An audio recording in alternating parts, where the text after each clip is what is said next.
37편 다윗의 시.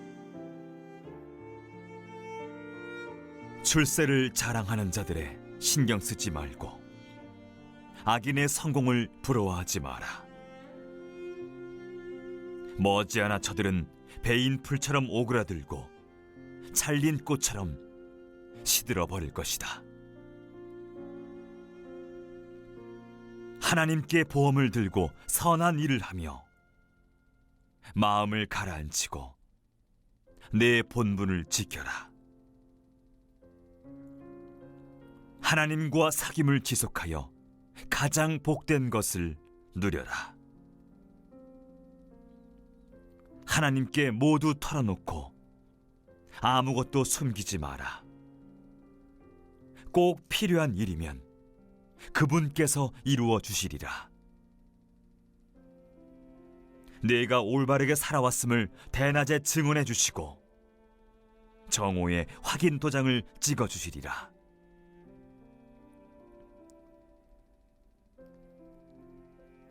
하나님 앞에 고요히 머물고 그분 앞에서 기도하여라. 출세의 사다리를 오르는 자들, 남을 밀치며 정상에 오르는 자들 때문에 괴로워하지 마라. 노여움을 제어하고 분노를 버려라. 진정하여라. 화내봤자 사태를 악화시킬 뿐. 얼마 못 가 사기꾼들은 파산하고 하나님께 투자한 이들이 곧 그 가게를 차지하리라. 악인은 눈 깜짝할 사이에 결단날이니 한때 이름 날리던 사업장에는 아무것도 남지 않으리라. 겸손한 이들이 그리로 들어가 넘겨받고 엄청난 횡재를 만끽하리라. 나쁜 자들은 착한 이들이 싫어 그들을 해코지 하는 데 골몰하지만 하나님은 조금도 신경 쓰지 않으신다. 그분께 그들은 싱거운 농담거리에 불과하다. 불량배들이 칼을 휘두르고 허세 부리며 화를 당기는구나.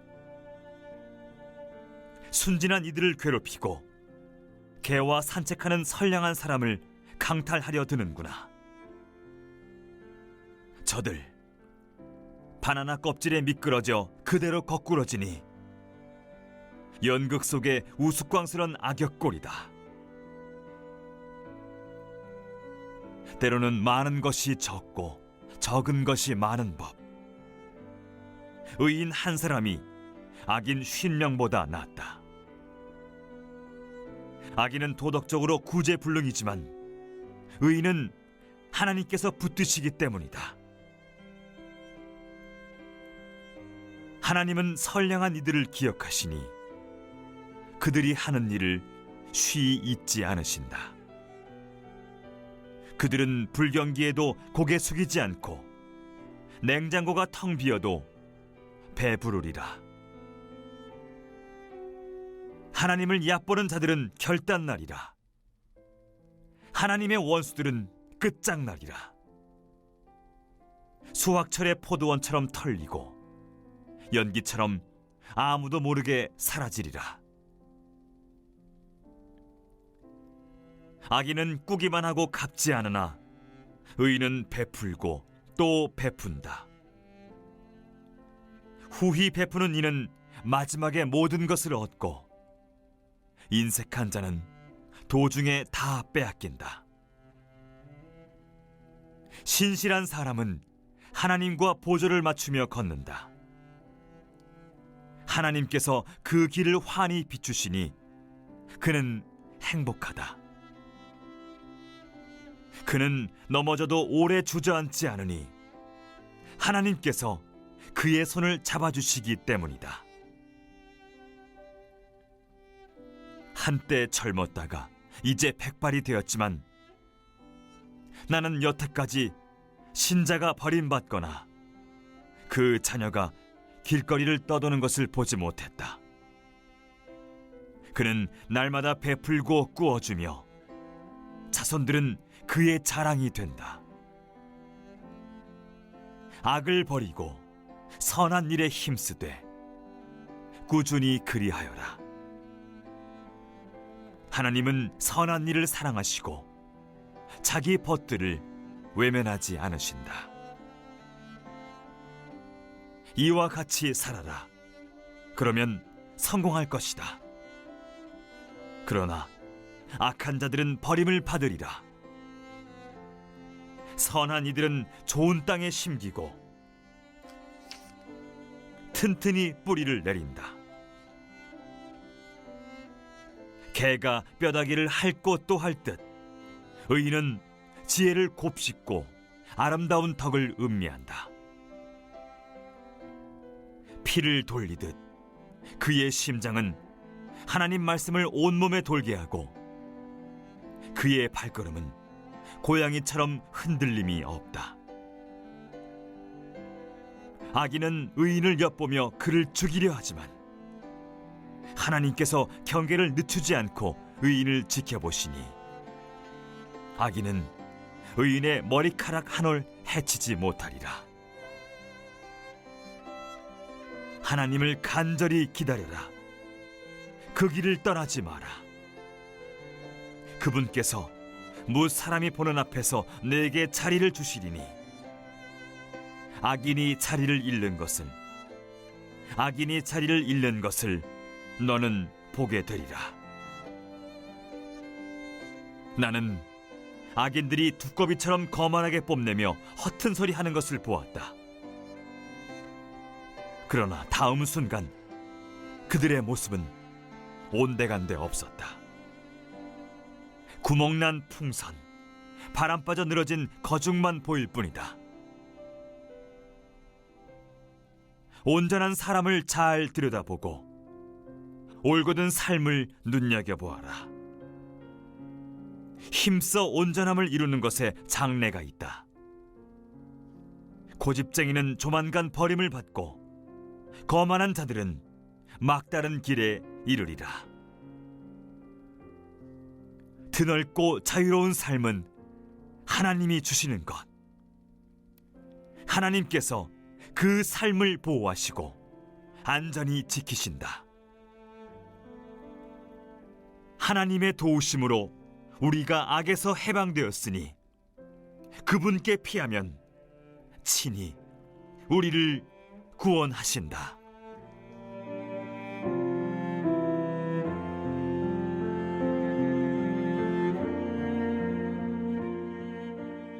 하나님을 떠난 자들의 번영은 하나님으로부터 더 멀어져 진노를 사게 됩니다. 역사 이면에 하나님 주권을 신뢰하기에 지속해서 선을 추구하는 것에 대해서 오늘의 형통과 고난에 낙담하지 말고 의인과 악인의 최후를 보는 지혜, 나아가 신앙 연륜과 믿음의 지혜의 상관관계, 하나님 뜻과 하나님 의를 추구하는 의인이 차지하는 땅에 대해서, 그리고 사라져버릴 악인의 미래에 대해서 묵상해 보시기 바랍니다. 시인은 지혜로운 스승의 모습으로 등장해서 악인의 불의와 형통함 때문에 심란한 자, 의인이죠. 이 일로 격분하지 말고 오로지 하나님을 신뢰하고 선을 행하며 기다리라 조언합니다. 1절로 8절까지 첫 번째 예언을 이루면서 의인의 악인 때문에 화내지 말라는 조언이 처음 1절과 마지막 7절 하반절 8절에 나타나 강조되어 있습니다. 그 중간에는 악인에 대한 분노에 어떻게 대처해야 할지에 대해 여호와를 의지하고 기다리라 하는 조언이 제시되어 있습니다. 이 시에서 악인은 누굽니까? 시인은 악인을 악과 불의를 행하는 자라고 정의합니다. 시인에 따르면 악인이 악과 불의를 저지르는 근본 원인은 의인과는 달리 그가 하나님을 의지하지 않고 하나님 말씀대로 살지 않는 데 있다고 봅니다. 그런데 이와 같이 하나님을 떠나 불의를 저지르는 악인이 현실에서는 형통한 삶을 누리고 있으니까 이를 목격한 사람 마음에 분노와 시기심이 차오르는 것은 인간적으로 당연하게 보일 수도 있습니다. 시인은 이에 대해서 화내지 말고 시기하지 말라고 권면합니다.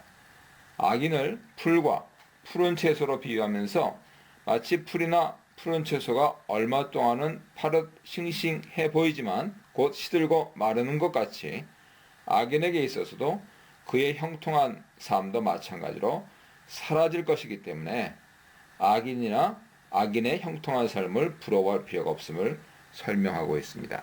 시인은 그렇게 권면하는 데서 끝나지 않고 대안으로 하나님을 신뢰하고 선을 행하려고 합니다. 지혜로운 조언이죠. 하나님을 신뢰하는 것은 하나님을 믿고 모든 것을 하나님께 전적으로 맡긴다는 의미입니다. 특히 이 시에서는 하나님이 악인의 삶을 어떻게 다루시든지 간에 하나님 나름의 계획이 있으시므로 이를 인정하고 받아들이라는 의미도 포함되어 있습니다. 한편 하나님을 신뢰할 때 신뢰 마음이나 태도만으로는 충분하지 않습니다. 여기에는 선을 실천하는 적극적인 행동이 필수적으로 뒤따라야 합니다. 이 땅에 사는 동안 마치 양이나 소가 풀로 먹이를 삼듯이 성실 또는 신실함을 양식으로 삼아야 합니다. 다만 이 선이나 성실은 내가 스스로이 정하는 선이나 성실이 아니라 하나님이 정하여 성경이 제시하시는 선과 성실이어야 합니다. 시인은 또한 악인에 대한 불평을 버리는 대신에 하나님을 기뻐하라고 충고합니다. 악인의 불의나 형통을 보고 마음에 화와 시기와 미움을 키우기보다는 하나님을 향하여 기쁨과 즐거움과 만족을 찾아 즐기라는 뜻이죠. 하나님은 하나님으로 인해 즐거워하는 사람의 소원을 허락하십니다. 그러므로 하나님을 기뻐하는 자는 그로부터 풍성한 응답을 받아서 더 큰 기쁨을 누릴 수 있죠.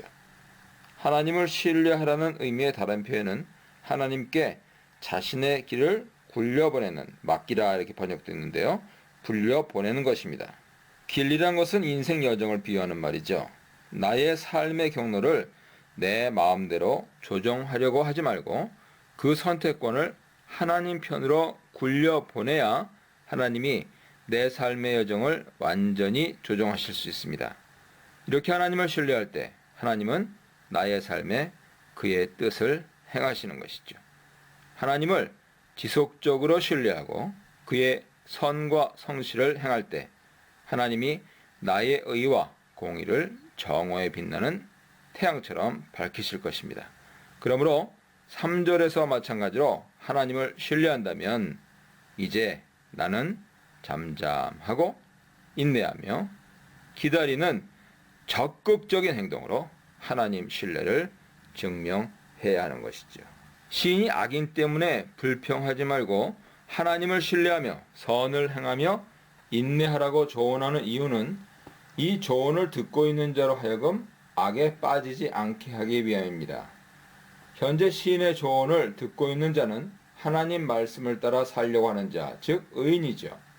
반면에 죄를 짓고 하나님의 뜻을 거스리면서 하나님 원하시는 백성으로 살지 못하는 자는 시인이 붕괴하고 있는 대상인 악인입니다. 악인이 불의를 저지름에도 형통한 점에 대해서 사람이 붕괴하는 마음 갖는 것 자체는 자연스럽고 마땅한 반응입니다. 그러나 분노와 시기의 마음을 가라앉히지 못하여서 부글부글 끓게 두거나 방치하여서 악인에 대한 적개심을 키우고 악인의 멸망을 꾀하게 된다면 의인이었던 자가 죄인이 되며 악인의 길로 들어서는 것이 됩니다. 그러므로 유동치는 마음을 잠잠케 하고 분노를 끊어야 합니다. 악인이 악한 계획을 실행하더라도 의인은 선을 실행하고 하나님만 신뢰해야 하지요.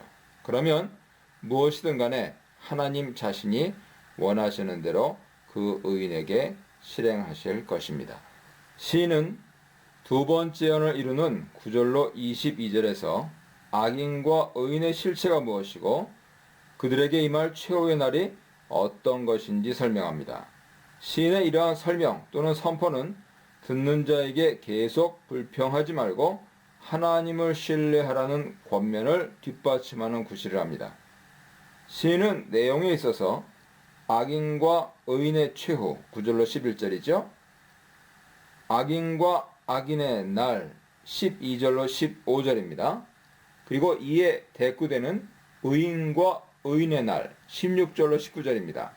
그리고 첫 번째 내용과 대꾸되는 악인과 악인의 최후, 20절로 22절에 교차 대구 구조를 사용하면서 자신의 권면을 경고해야 합니다.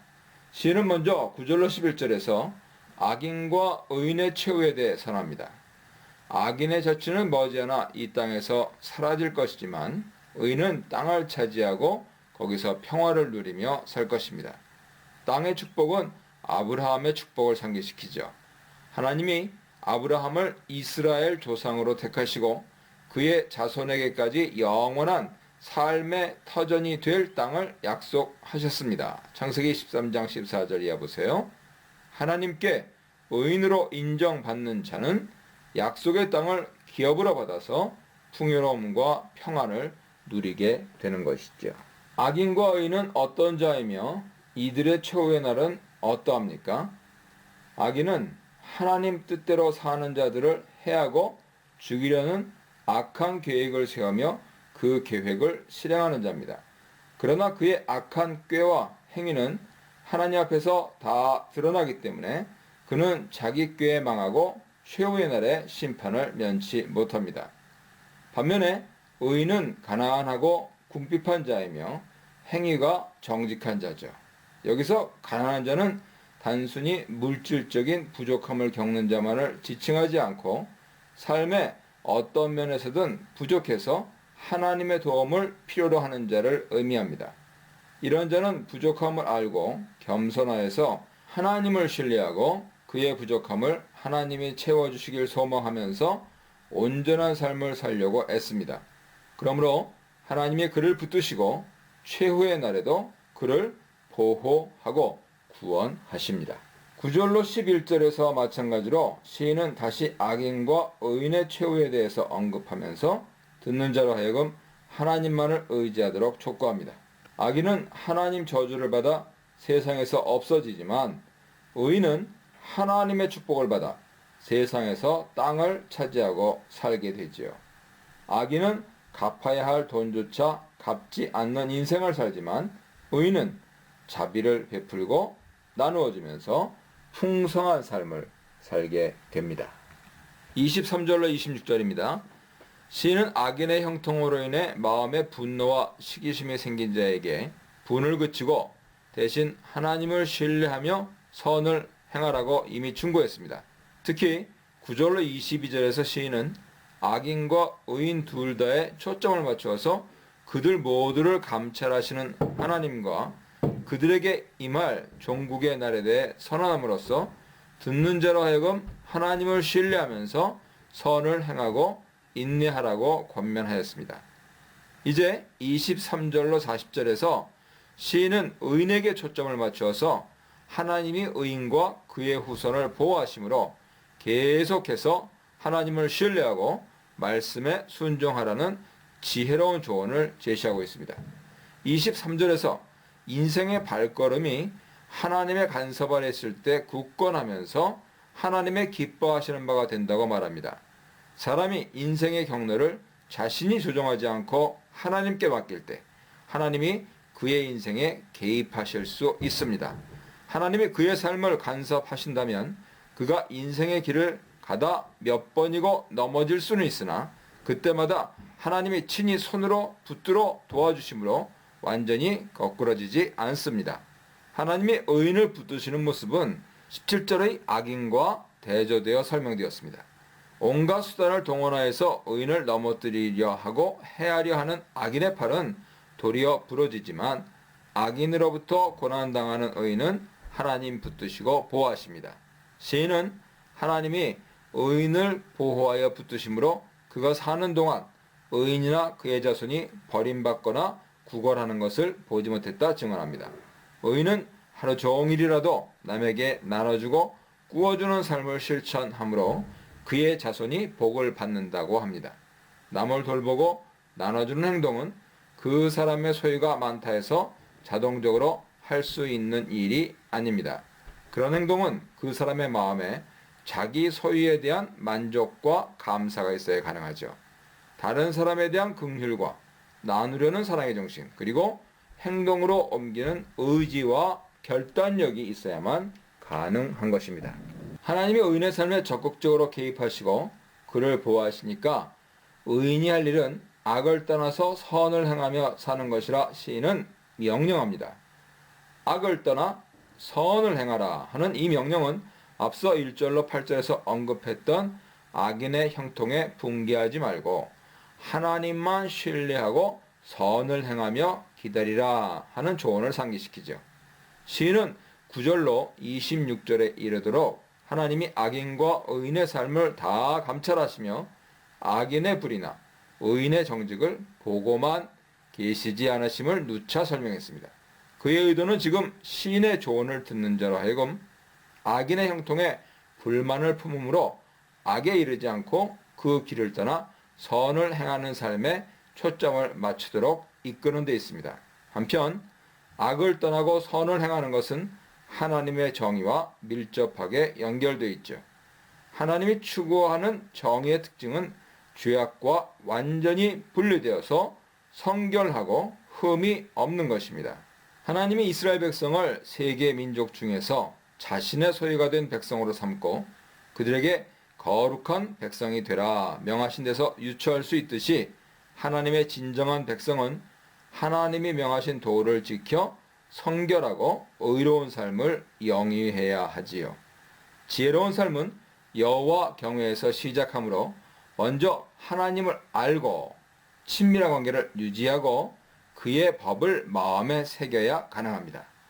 이러한 여호와 경외의 태도와 하나님 법이 성도의 마음과 말과 행동에서 총체적으로 일관되게 드러나야 지혜로운 삶을 산다고 말할 수 있죠.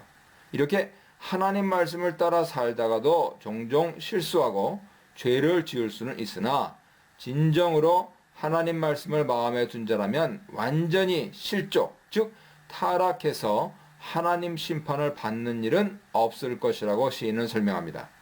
선을 행하여 정의롭고 지혜로운 삶을 사는 자는 하나님이 축복으로 주신 땅에서 오래도록 거주하게 될 것이고 하나님의 보호를 받게 된다고 시인은 덧붙입니다. 악인이 그를 해하려고 호시탐탐 기웃거리면서 공격하는 중에도 하나님은 그를 악인의 먹잇감이 되도록 내버려 두지 않으십니다. 하나님의 축복은 하나님 백성의 삶의 목표가 아니라 하나님이 보너스로 그의 성도에게 주시는 선물임을 기억해야 합니다. 덧붙여서 하나님이 바라시는 의의 삶을 사는 자에게는 그의 세대에서만이 아니라 후대까지 하나님 축복의 손길이 닿습니다. 악인은 하나님의 뜻을 거슬러 불의와 악행을 저지르므로 그의 자손은 하나님의 보호에서 멀고 이 땅에서 끊어지지만 의인의 자손은 복을 받아서 하나님께 기업으로 받은 땅에서 계속 생명을 이어가며 이웃에게 나눠주는 풍요로운 삶을 살게 됩니다. 의인과 자손이 받는 복은 아브라함에게 약속하신 축복과 상관성이 있지요. 하나님은 아브라함과 그 후손에게 자식과 땅과 축복을 약속하셨습니다. 그러나 아브라함의 후손이라고 해서 자동적으로 그 축복을 다 누릴 수 있는 것은 아니었지요. 출애굽한 이스라엘 백성이 모두 다 가나안 땅을 밟을 수는 없었듯이 하나님이 약속한 축복을 받고 그 축복을 지속적으로 누리기 위해서는 하나님 말씀에 순종하는 것이 필수적입니다. 34절로 36절입니다.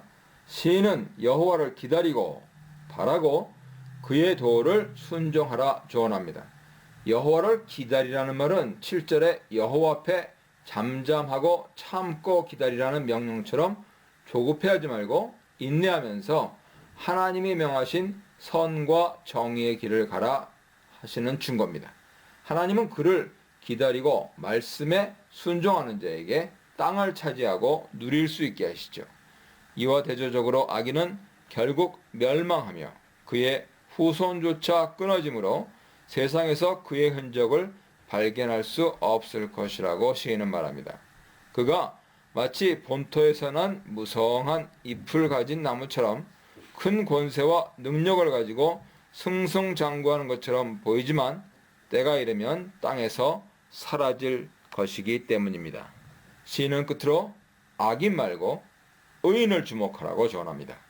성도가 관심을 두고 살필 사람은 악인이 아니라 의인, 즉 온전하고 정직하고 화평한 성품과 언행을 소유한 자들과 그들의 삶이죠. 악인의 형통이나 그들의 불의에 분개하고 시기하기보다는 의인의 정의로운 믿음과 언행을 살피며 각자의 믿음과 믿음의 삶에 적용하는 것이 더 지혜롭습니다. 온전함, 정직, 평화를 추구하는 자와 그의 후손에게는 하나님으로부터 미래가 준비되어 있습니다. 그러나 악을 추구하는 자에게는 미래, 멸망만이 남겨져 있으므로 악인에게 주목해 봐야 지켜보는 자에게 이로울 것이 없습니다. 미래의 소망이 있는 의인이라고 해서 환란이 그를 피해가지는 않지만 그 환란 때 하나님이 의인의 굳건한 요새가 되셔서 악인들로부터 보호하고 구원하십니다. 하나님이 의인을 아끼고 보호하고 건지시는 이유는 그가 다른 사람이나 사물이 아닌 하나님을 자신의 피난처로 삼았기 때문이지요. 이와 같이 시인은 다시 처음에 1절로 8절의 조언으로 돌아가서 악인의 형통에 대한 분노의 마음을 없애고 하나님만을 신뢰하는 것이 지혜로운 삶임을 다시 한번 강조하면서 그의 조언을 마치고 있습니다.